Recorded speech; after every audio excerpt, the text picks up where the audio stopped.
We have Merle Haggard, his lovely wife and partner, Bonnie Owens, and the Strangers.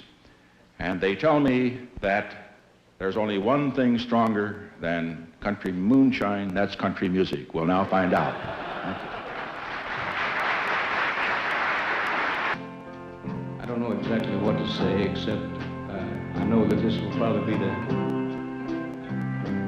the greatest evening of my life, and all the people associated with me, I know feel the same way.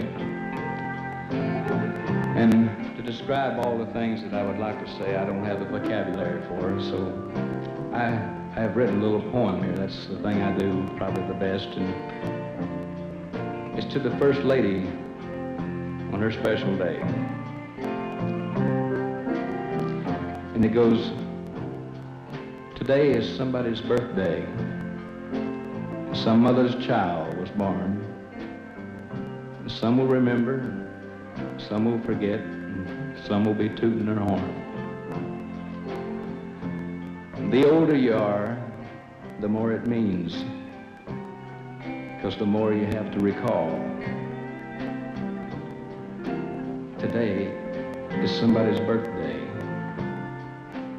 and may it be the greatest of all.